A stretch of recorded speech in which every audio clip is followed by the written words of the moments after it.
दूर विलेज में, जहां गन्ने के खेत लहराते हैं और सरसों के फूल खिलते हैं, श्याम आनंदपुर नाम का एक छोटा सा विलेज था।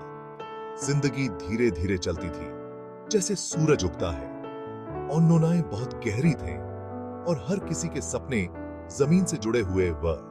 यहीं मिट्टी की दीवारों और फूस की छत वाले एक छोटे से घर में सुनीता नाम की एक बच्ची रहती थी।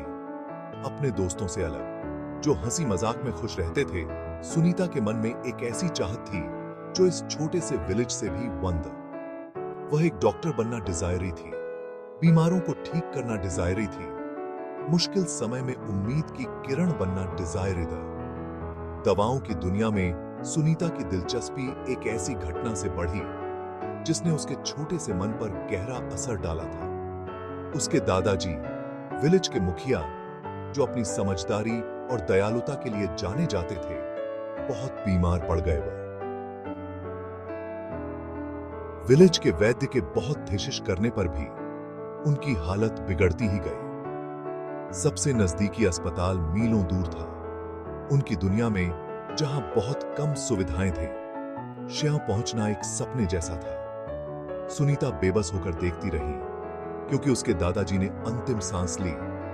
उनका कमजोर हाथ उसके हाथों में था। उनकी आंखों में प्यार और कुछ अधूरी इच्छाएं दिख रही वे।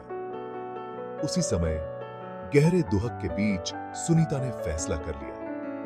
वह एक डॉक्टर बनेगी, एक ऐसी कुशल डॉक्टर जो यह सुनिश्चित करेगी कि उसके विलेज में किसी को भी इलाज की कमी के कारण अपनों को खोने का दर्द न सहना पड़े।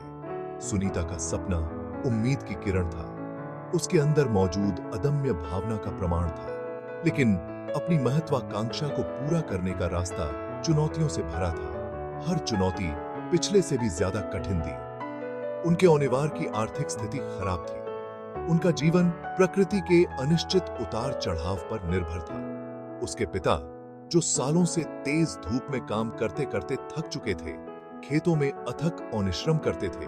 उनके हाथों ने सूखी जमीन से भी जीवन निकाला था। उनकी कमाई, जो बहुत कम थी, पूरी तरह से उनकी फसल पर निर्भर थी। बारिश न होना, अचानक ओलावृष्टि होना या टिड्डियों का हमला उनके लिए बहुत बड़ी मुसीबत का कारण बन सकता था और उन्हें गरीबी में धोफल सकता था। इतनी सारी डिफिकल्टों के बावजूद सुनीता ने अपने सपने को पूरी लगन से थामे रखा। यह उसका मार्गदर्शक सितारा था। निराशा के समय में उसकी ताकत का स्रोत था। वह जानती थी कि आगे का सफर बहुत कठिन होगा, लेकिन वह लड़ने के लिए, डटे रहने के लिए, अपने सपने को साकार करने के लिए, हर उस चीज का त्याग करने के लिए तैयार थी जो उसे प्रिय था।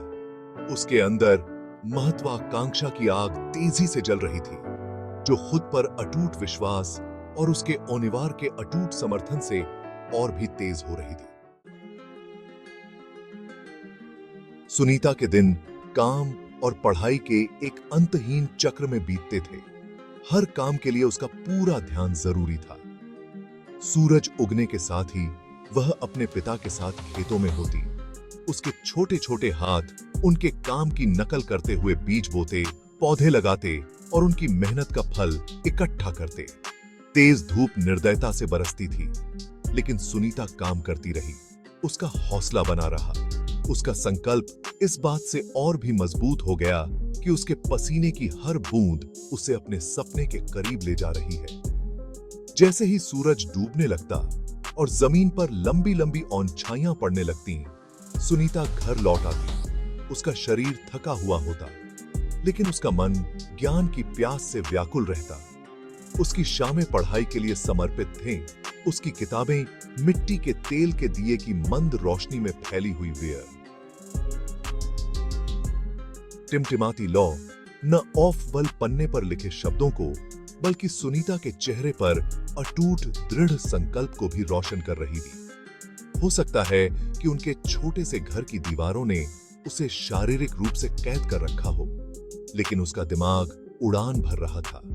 विज्ञान की पेचीदगियों, मानव शरीर की जटिलताओं और आगे आने वाली असीम संभावनाओं की खोज कर रहा था। उसके औनेवार के आर्थिक संघर्षों का बोझ सुनीता के युवा कंधों पर था।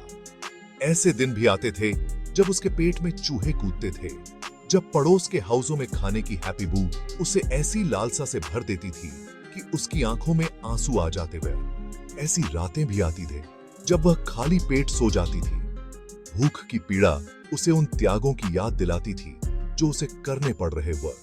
फिर भी सुनीता ने विपत्ति को अपनी भावना को तोड़ने नहीं दिया। उसने अपने माता पिता के अटूट समर्थन से ताकत हासिल की। उनका प्यार और गर्व उसके सबसे बुरे समय में उम्मीद की किरण का काम करते हुए। उसकी मां, जो शांत और अटूट विश्वास वाली महिला थी, अक्सर कुछ अतिरिक्त पैसे कमाने के लिए देर तक कपड़े सिलती या टोकरियां बुनती लिव्ड। उनके मेहनती हाथ उनके छोटे से ओनिवार को चलाने के लिए अथक प्रयास करते हुए। इतनी डिफिकल्टों के बावजूद उसके माता पिता ने उससे कभी उसके सपनों को छोड़ने के लिए नहीं कहा। वे अपनी बेटी के अंदर जल रही आग, उस अटूट दृढ़ संकल्प को समझते थे जो उसे दूसरों से अलग करता था।